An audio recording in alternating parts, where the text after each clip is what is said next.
Hello and welcome. We are so glad that you are here tonight. Welcome back. For Mama's getting out 2 weeks in a row, this is a huge victory. Hmm.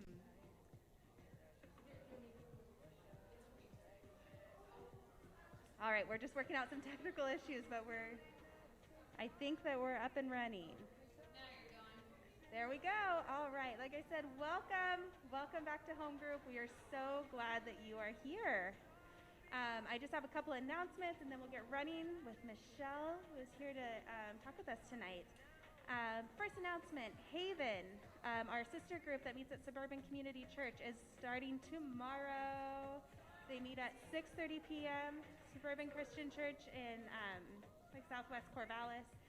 You can go to their website or our website, which will direct you to their website if you have any questions. We also have After Hours, which meets once a month. It's one of our other sister groups. That one's kind of geared a little more towards the working mamas, but all are welcome. You'll see a handout on your seat with their schedule for fall term. Again, our website or our Facebook page will have all of their events on there also. And then a third group, guys.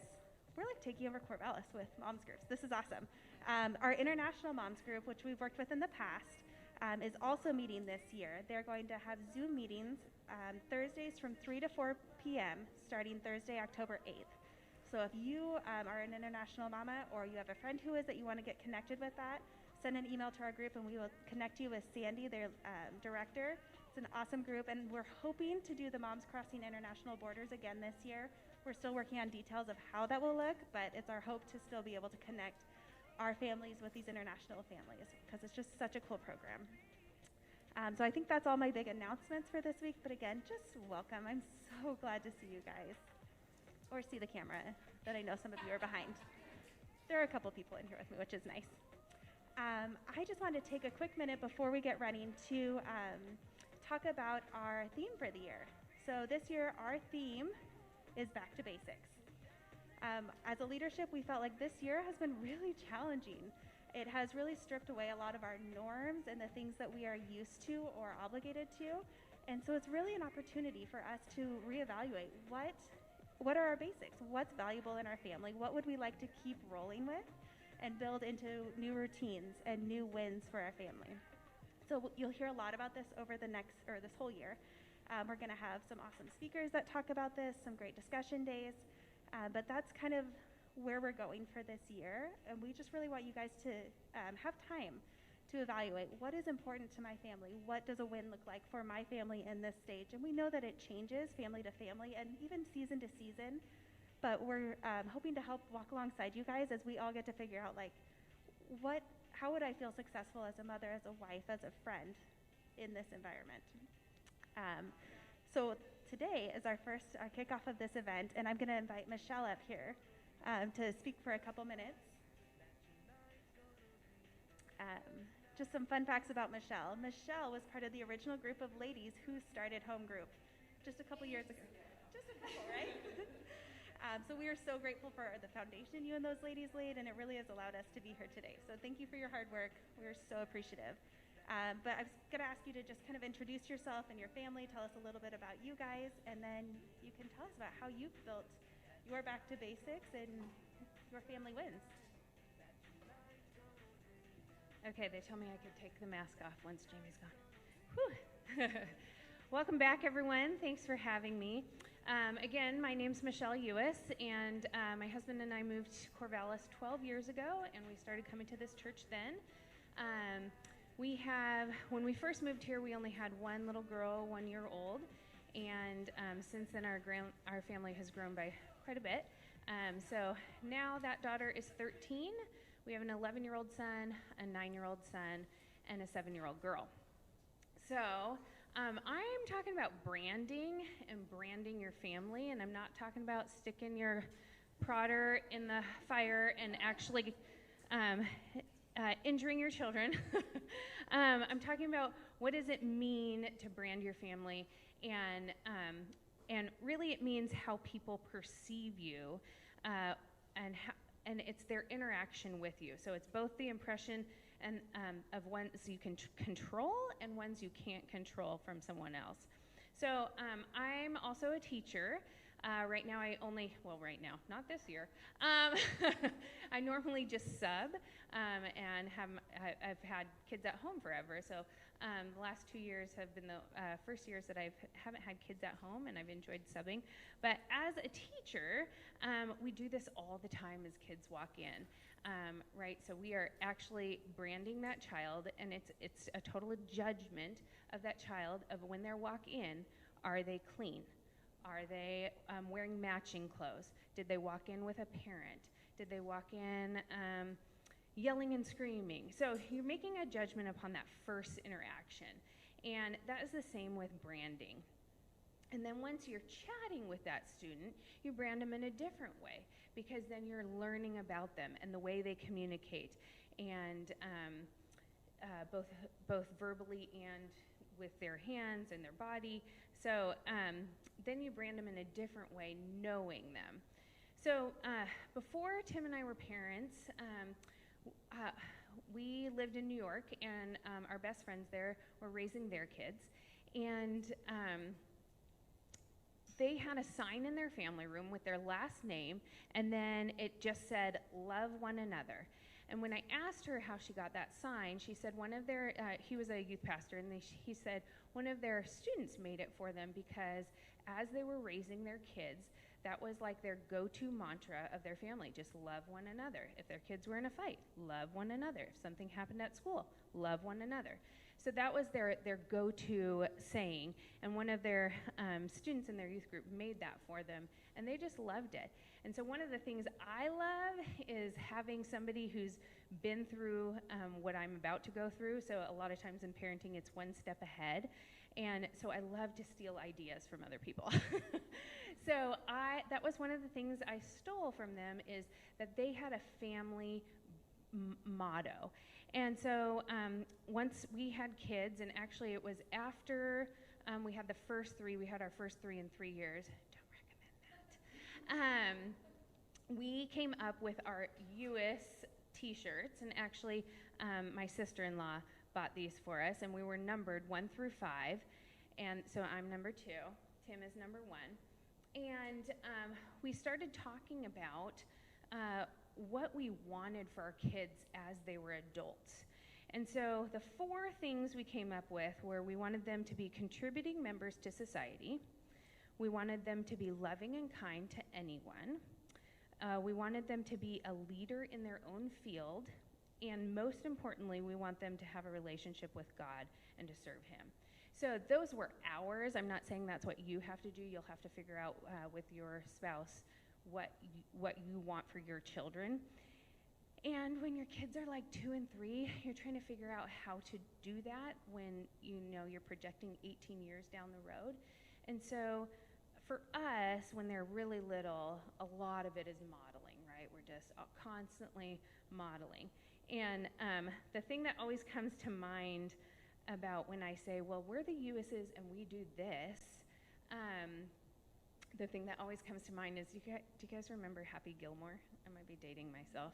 Okay, so he's a guy who does a bet, and he goes through school, kindergarten through 12th grade, in like 2 weeks, and in every single class, there's a redhead kid named O'Doyle, last name O'Doyle, and they always do O'Doyle rules, right? And so that's what I always think of when we say, and Ewis's do it this way: O'Doyle Ewis's rule, right? So we model we model a lot, and we use our words. And so this happened actually pretty young for my kids. Their cousins were allowed to use different verbiage than we were allowing our kids to use, and I'm sure you guys can all relate. Or so-and-so said this, or whatever. And we'd just come back and say, have you ever heard Mommy and Daddy say that? Have you ever heard Grandma and Grandpa say that? Like, we're the Ewis's, and this is what we say instead of those words. Or we're the Ewis's, and we don't act that way. So even my 7-year-old at home right now, she is having an extremely hard time with distance learning, and has been tantruming and doing all these new behaviors that we've never seen before. It's really fun.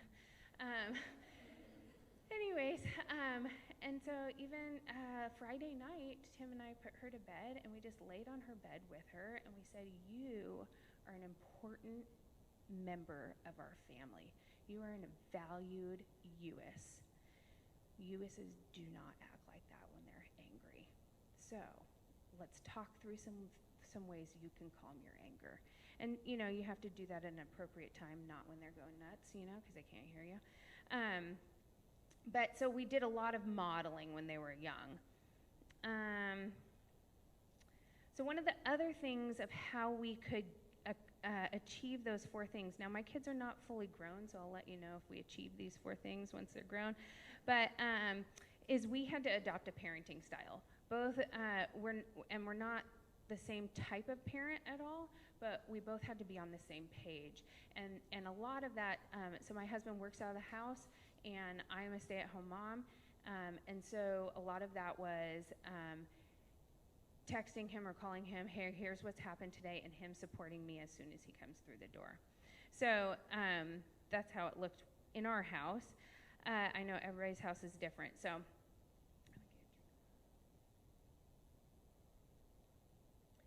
we adopted Parenting with Love and Logic. Totally recommend it. We love it. And we agreed with how we wanted our kids to be as adults. And Parenting with Love and Logic fit that. So find a parenting style that fits how you guys want your kids to be as adults.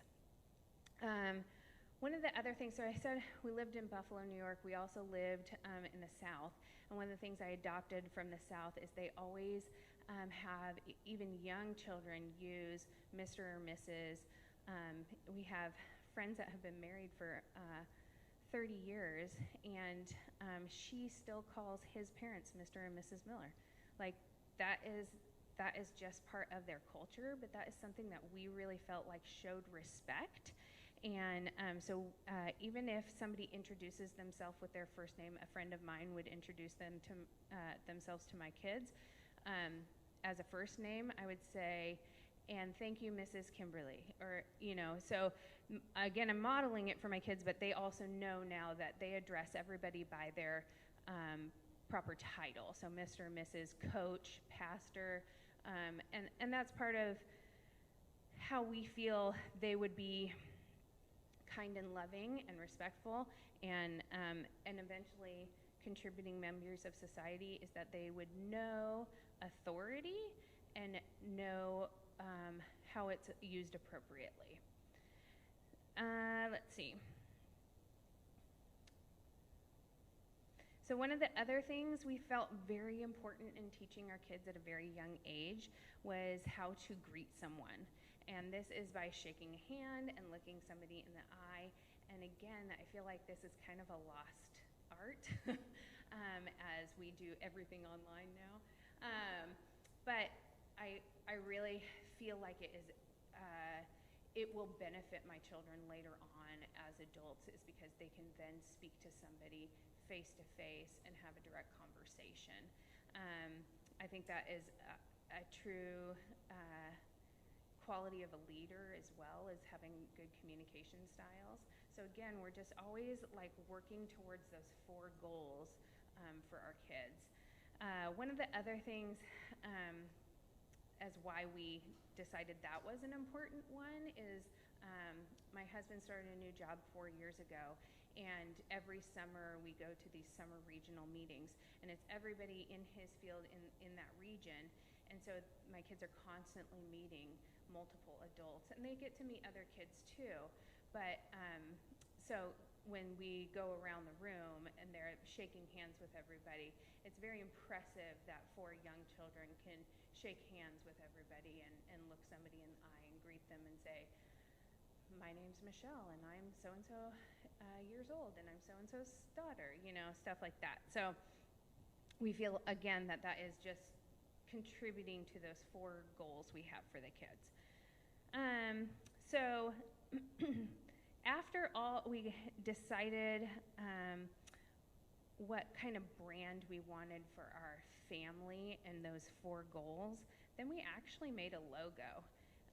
And that family that I talked about that was raising their kids in New York, their oldest daughter for a while was a designer.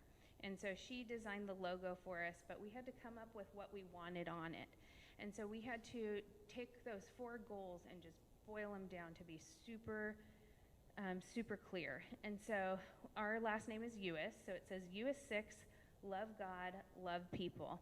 And that just like sums up my husband and I and how we feel about people and how we want to raise our kids. And so then we made t-shirts, we plastered it on our driveway. The kids each got stickers. So we just let them have all of that, and that is then our logo that represents our family. So you might be, I'm not telling you all you need to go out and build this right now, because I know life is crazy right now. These are all just for future thoughts and future discussions with your spouse. So you have to decide what your family focus is and where you want your family to go, what you want for your children as adults, and it does start now. And then you can decide what your family slogan or mantra is and put it in writing and make a logo out of it, make it fun. Our kids love actually wearing these shirts, and we're really the only Ewis's in town, so it's not like it says Smith or Miller, but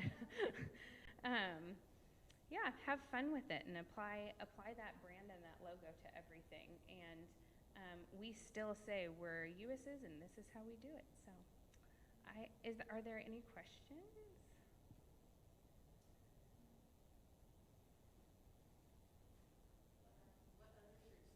Okay, so I brought some other shirts. So this was our first one. We didn't have our whole family then. We only had 3 kids. And we went on a major trip. We went to Yellowstone, drove to Yellowstone. And I just wanted everybody to look the same in case I lost anybody.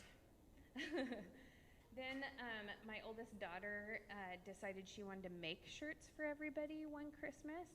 And we knew we were going to Disney. And so she made everybody the shape of Oregon, and then she put a different Disney character in for each person. But then again, we have Ewis on the back. So Joya did those. And then our friends made us this. So the same friend who designed the logo, we were going to visit her. And with my husband's job, he earns trips. And so he earned a Disney cruise for the whole family. So it was pretty awesome. So she had all, I think there's all 4 kids. She had all 4 kids draw a picture of what they were excited about going to Florida. And so she took a piece of each one of their pictures and put it on the shirt. And so it says, Ewis Family Vacation, Millers, that's their last name, Disney and Caribbean, and then it says, Ewis, wish you were us. And then, so this is the boat that Timmy drew. There's a boat that Joya drew. Cinderella and David drew a son. So, and then it was 2017 when we went. So, yeah, so it was kind of like a progression of these shirts and a progression of how we wanted to show ourselves and to brand ourselves. Yeah.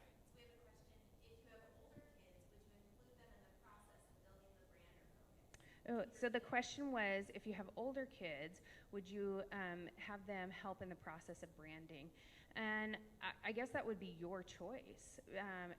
So for us, we did this when our kids were super young, and they would have said, I want to be Mickey Mouse. So, so that wasn't really a choice then. I think you would need to decide if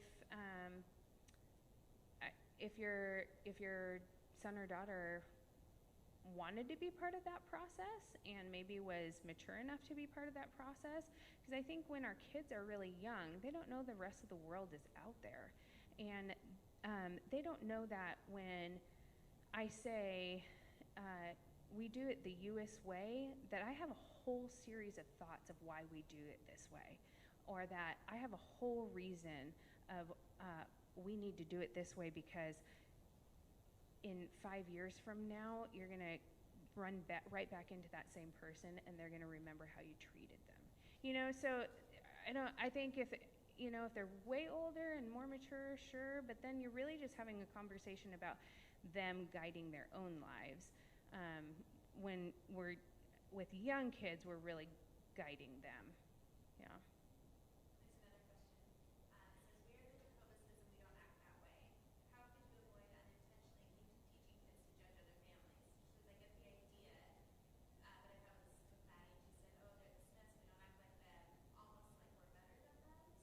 Oh, that's a good question.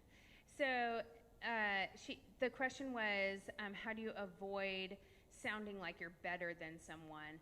And there probably is that fine line. I think I probably sound arrogant when I say we're the USs and we don't act like that.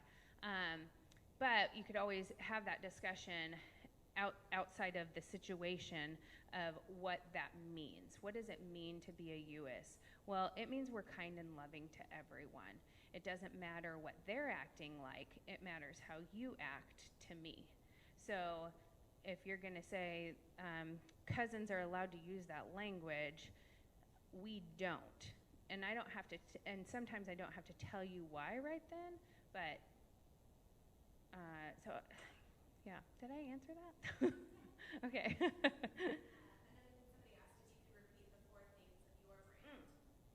So the four things my husband and I came up with was we wanted them to be contributing members of society. We want them to be kind and loving to anyone, everyone. And that does not mean, so there's also that fine line of being a doormat. We do not want them to be so lenient to everyone that they're just walked upon. That is not what that means. But that means that no matter if they are a senior VP or the mailman, it does not matter what job, what color, where anyone is at, we're kind and loving to anybody. We want them to be a leader in their own field. And for us, that doesn't mean like they need to be CEO of a company. But to us, that means, okay, so I was at home for years, and for me to be a leader, I was a leader here at Home Group. I was a child care worker in church. So a leader has its own definition, and in their own field, we just want them to be able to have leadership skills. And again, we're teaching them that now. And those are,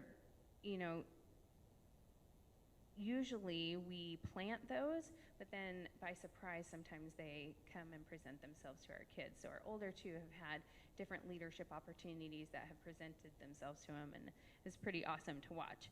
And then most importantly, we want our kids to have a relationship with God and to serve Him.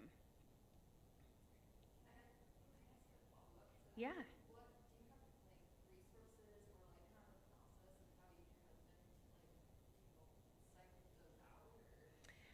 So the question was, how did we come up with those? Is that what? Yeah, I have no resources. Okay, so here's the legit raw story. We have some good friends that we saw them raising their kids, and we actually do not like their children. And that is awful to say, but so we are like, we don't want our kids to end up like that. And so there are things that we put into place purposefully so that our kids do not end up brats and just, I'm here, so serve me, right? So, and part of that is we move to a property where everybody has a job, and our property doesn't work without everybody contributing. So I've talked about Love and Logic, and I've spoken with Home Group before about Love and Logic, but I use that as a resource for how to train the kids to do different things, and it's really training for us parents. But yeah, that's the real truth of why we started talking about it, is because we saw children that we didn't like how they acted, and so we changed how we were doing things so that our kids wouldn't end up like that. Yeah. Another question. How do you address when and if your kids don't have buy-in to your family values? Like they say, I don't care if I'm US, I want to do whatever I want. Oh, that's a good question. So the question was, how do you address if one of your kids doesn't buy into it? I haven't had that because they have, we started when they were so young. I would think you would totally pull out oh man, that's so sad. That actually hurts my heart that you wouldn't want to be part of us. Something like that. Yeah. The other thing about having the last name of Ewis is there's actually no one else in town with our last name. So if somebody gets in trouble at school, we know who it is.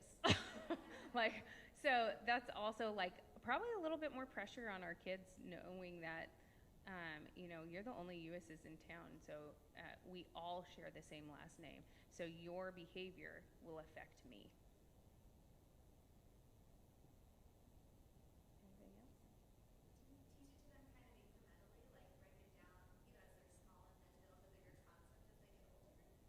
So the question was, do you break it down when they're young and then build it up as they get older?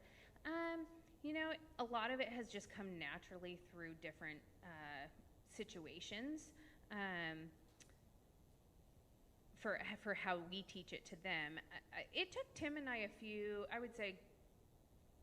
years of deciding exactly what our goals for our children are. So my husband's a financial planner, so he advisor, and he is always where do we want to be in 3 years? Where do we want to be in 5 years? Where do we want to be in 10 years? So this is natural for him. This is not natural for me. So it took me longer to decide what are our 4 things. And he was the most important one was the relationship with God. That was a no-brainer for us. But so then we were well, how do we address that? When they're young. So we go to church. We pray before every meal. So one of the things we started, it's probably been 1.5 years, maybe 2 years now, is we read the Bible every morning before at breakfast, because that's our only meal we always have all together. As your kids get older, they get involved in a lot of things. So usually we're running around for dinner. The leader in their own field just came about in the last probably couple years, mainly because our children are followers more naturally. Our youngest is probably the most natural leader. But yeah, and one of our kids is a true follower. If somebody said, let's go jump off a cliff, he totally would go. So that's where we were no, we got to instill some leadership qualities, some leadership skills in there, get him to think for himself before he goes and jumps. And the kind and loving to everyone, that definitely started as our kids went to grade school and experienced having other kids use not kind words, be mean, or playground situations. Everything happens on the playground, So that was where that started. Is we just started saying we're Ewis's and we're loving and kind to everyone. So, and I used to say we're friends with everyone, and I changed it to loving and kind, because you don't have to be friends with everyone. And that was from my daughter had a hard 4th grade year. And that's when I changed the verbiage on that. Yeah. Anything else? Do your kids know the 4 goals, or do they just know kind of the motto? They don't know the 4 goals. They just know the motto. Yeah. I'm sure if they asked us, we would tell them. Yeah.